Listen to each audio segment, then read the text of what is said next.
Hi everybody, it's Jill here, ready for another wig chat. I hope you are too. You would not believe what happened. I recorded this entire wig chat and went to, upload it to my computer from my memory card.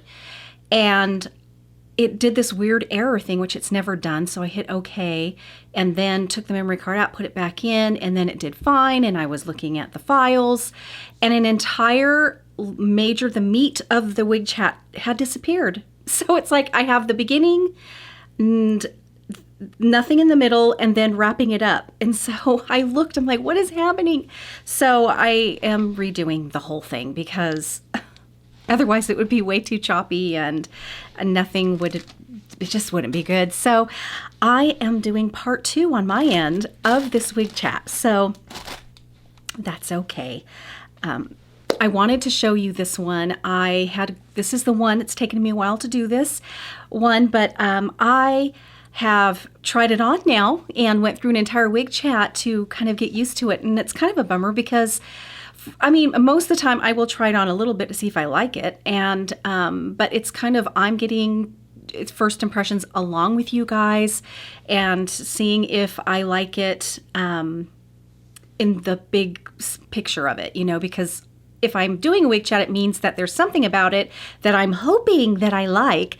Okay, so as the title of this, the thumbnail says in this is another Noriko wig. It's the third of the ones that I got. I got Ivy, which I'm wearing now, and then Seville, which is beautiful. And so now this one I am doing, the last of the 3. This is my kind of exploration of the non-lace front basic cap wigs in a nice, comfortable kind of price point. And as you know, I absolutely love Jackson, and it kind of opened my eyes to this whole new world of possibilities with the wigs. So, so again, this is Noriko. This is May. In this time, it is in the Sugarcane R, and I have seen a lot of Sugarcane R reviews out there in YouTube land, and it looks so pretty. I thought, you know what? I do love the Creamy Toffee R, but I want to see if I like the Sugarcane R. So this is May, and let's take a look at her wig cap here. So this is your basic, Noriko wig cap.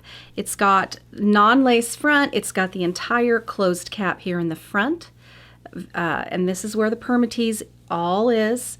Then it has the machine wefts all around. It does not have a moleskin extended nape. It does not have an extended nape at all, but it does have a very soft, comfortable material of some kind. I don't know, maybe it is moleskin. I don't know, whatever it is, it's very similar if it's not, and it is very soft. I wish they would have put that same material over here on the ear tabs, but they did not. So it's the same material on the ear tabs as it is here on the top of the cap. There are stays. They're kind of weak, but I have found that Noriko caps fit so snugly that it doesn't seem to be an issue. So we have that. The little tabs are more of the pull bra strap kind. And I am finding that the little kind of lumpy area that this has, because it's that type of clasp or, draw strap kind, that does kind of bother me a little bit. Again, I would consider myself overly sensitive to things, but I have been noticing that, and I don't have that with the Velcro kind. So the other thing, that you don't get with the non-extended nape, and even some wigs that do have a little bit of an extended nape, you won't get the little metal stays back here. And with this length, it's not an issue. With this length, it would be nice to have metal stays that you can pinch to kind of keep the nape of these tucked into your own nape of your neck. I had just discovered those not too long back. I didn't realize that at that time all of my wigs had them, even if they were longer or middle length. And I'm like, wow, this is brilliant. But anyway, this one does not have that.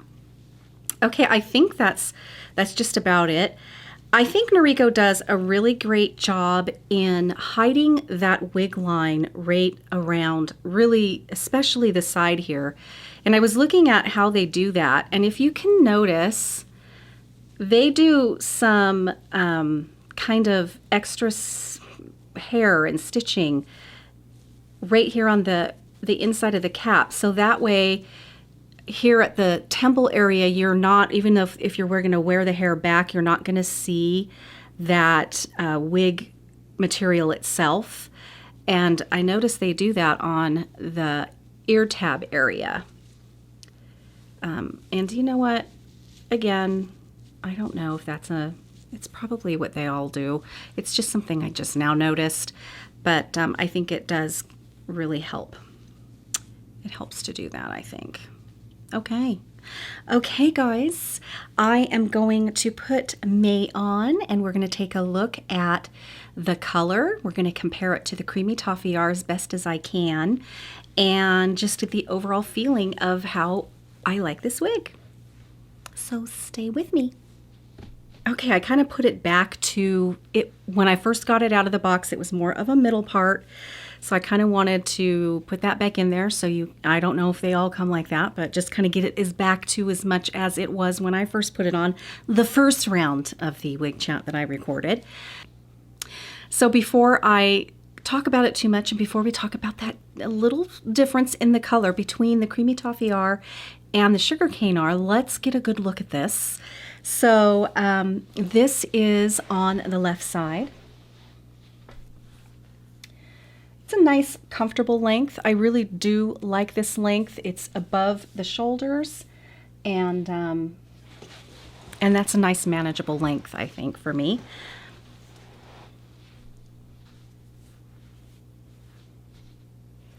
And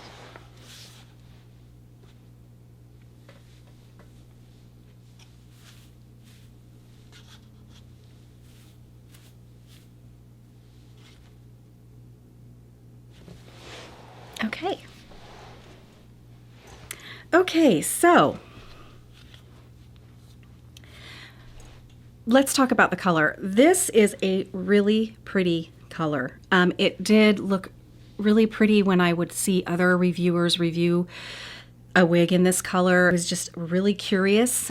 I love the Creamy Toffee R, and I was a little afraid to go outside of that, but I'm really glad that I did try this color because it is really pretty. So here is the Creamy Toffee R. Oh, this is going to be really difficult, but my overall impression is that Creamy Toffee R has this really beautiful kind of combination of many different colors. You can see light streaking of the lighter blondes, but for the most part, it's just this really beautiful, natural looking blonde. And it has this perfect color of rooting. And it's very golden, you know, definitely a warm blonde with a little bit of like the honey color in here, and real pretty. And so at first glance, they look very similar. And when I first took May out of the box, I thought, oh, they must have sent me Creamy Toffee R, but I didn't have this sitting next to me because they look kind of similar, but then when you really put them up to each other, there are some differences. So this is kind of hard to do this, but I'll try my best.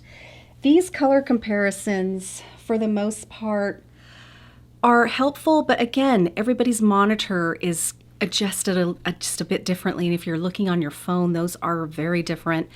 My phone projects colors so much different than even my laptop, but I hope you get a general idea of the differences of these. So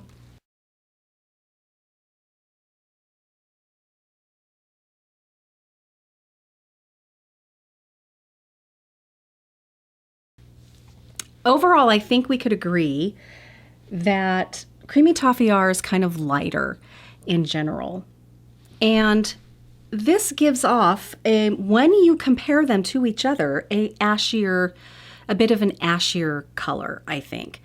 But in person, it doesn't look ashy. But when you do this, it's like, okay, this does look a little ashier. But the thing is if you really want a true ashy blonde, this is still not a truer ashy blonde. It's just ashier than Creamy Toffee R.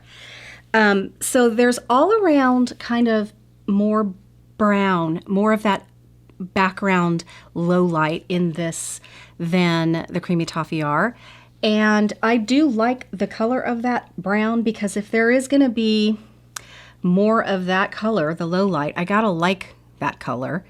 And I do like this color. It's not a super ashy, mousy brown, but yet it's not really brassy. And my whole life I've struggled with brassiness because that's what my hair likes to pull.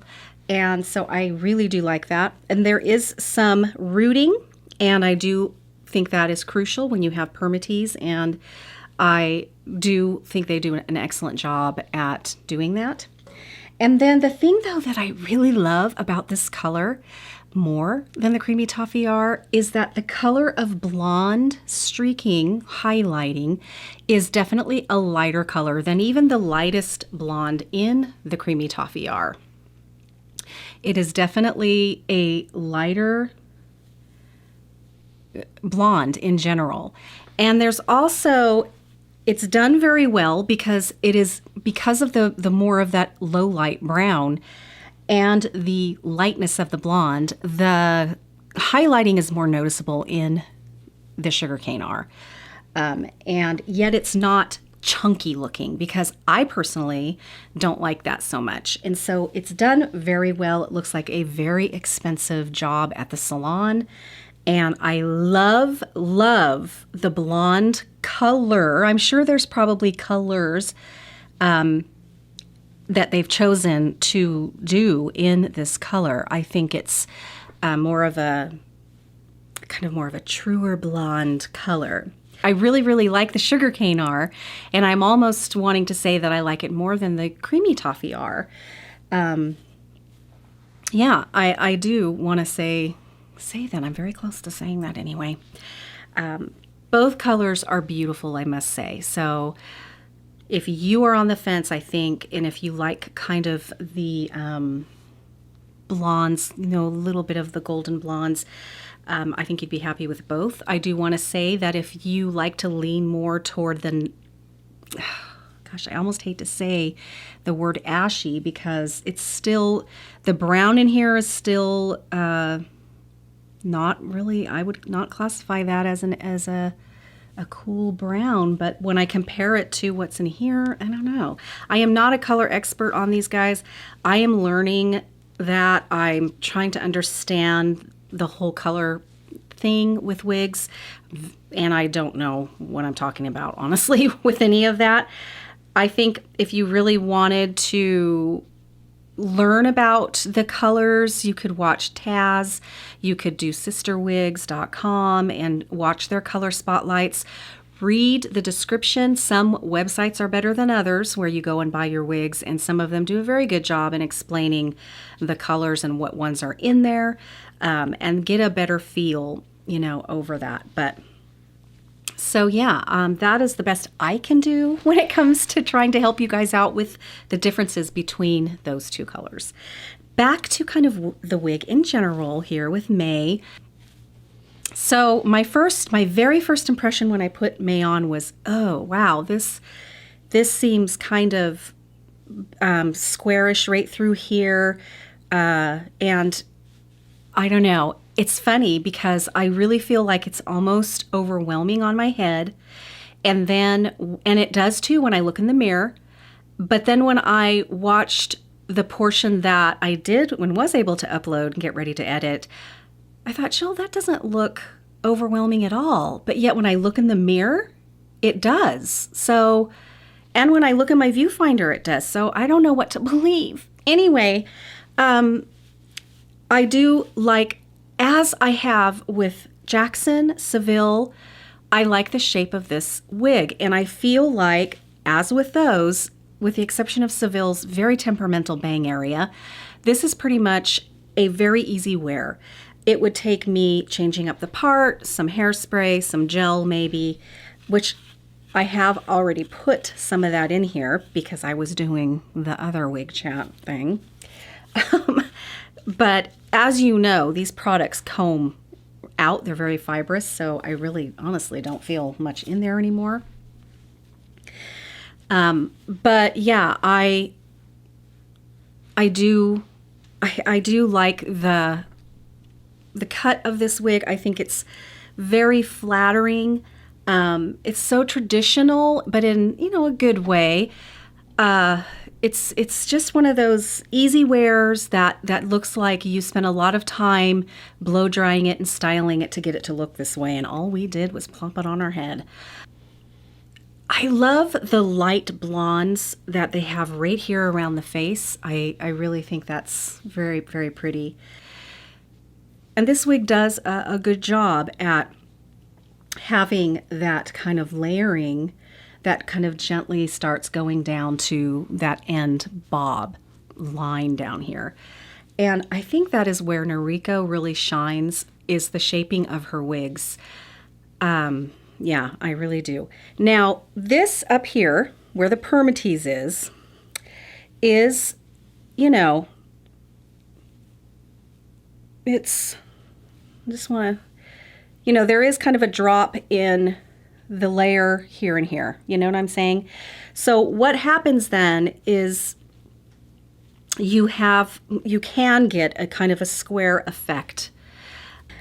Nonetheless, though, I think it really is important to understand a wig has to fit nicely on the plane of your head.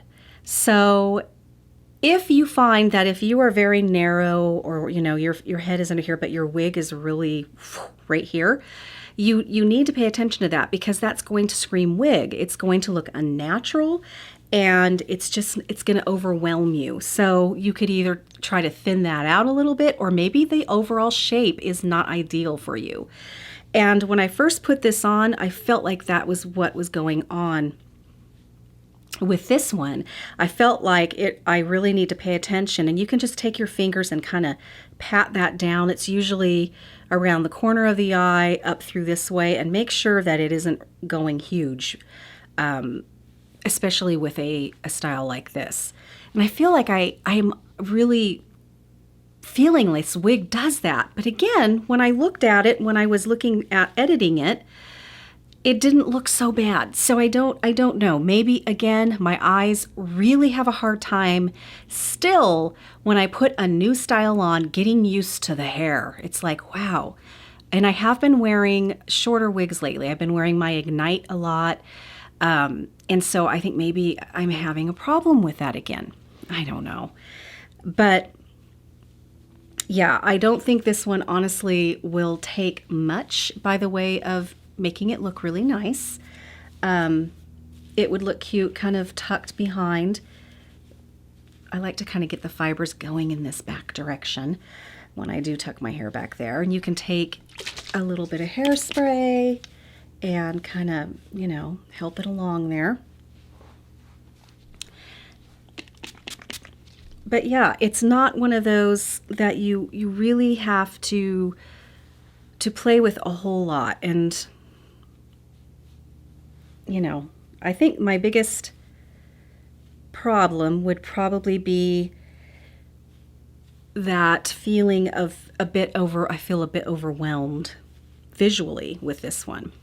It doesn't feel like a lot of hair, but I don't know, maybe thinning it a little bit would help. I don't know. Okay, so yes, I would pull out from here, from the temple all the way down. You have seen me now do this a few times. And again, I would pull it out, make sure that I'm distributing it where it is initially coming out of my head. And then I'm just going to kind of back comb those together, make sure things are down here. Again, guys, these Noriko wigs fit like petites. I have a 21-inch circumference, a tish over 21-inch, not quite 21 1/4. And if you generally purchase large wig caps, I really think you're going to struggle in these Noriko wigs in feeling decently comfortable at the very least. So I just want to let you beware if you are thinking about a Noriko wig, but you're on the borderline of getting large, or you have a slightly larger head.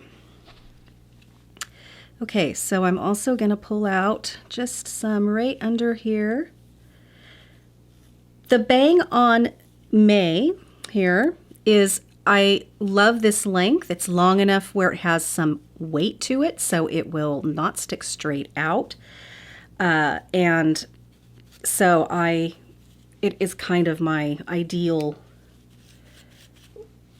weight, quite honestly, when it comes to the length of the bang. Okay.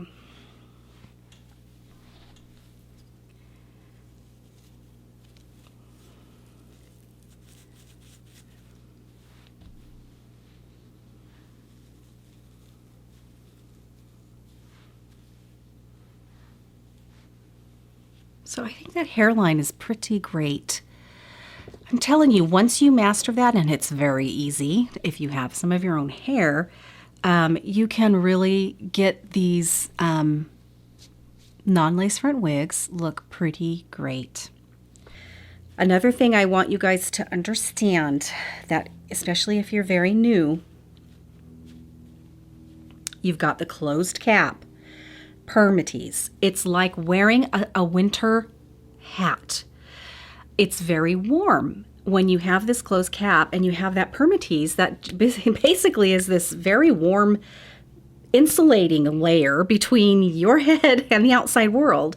So these closed caps are quite warm, and it doesn't matter really, for the most part, if it's a short one. If it has a closed cap, it is still going to be warmer than, your open wefted even up there or anything like that, because that permatease is really this insulating air insulation that goes on and really holds in the heat. So just be aware of that. With these closed caps, they're not the most ideal choice for warm summer months. Okay, here she is in the headband. Very, very cute. So I really think that is all that I have to talk about with May. I think she is a very classy, very pretty wig. I think it's shaped nicely. It's an easy wear, not a lot of styling that needs to be done. I think, again, you didn't see me, but I did use some spray gel and the hairspray, and that was just kind of to give it a little bit. I like to get the fibers off the cap a little bit. And when you first get them, you want to shake it a little bit, and that helps. As a matter of fact, you could even do your spray a little when it's upside down and shaking it, and that will help to kind of get those fibers off the cap.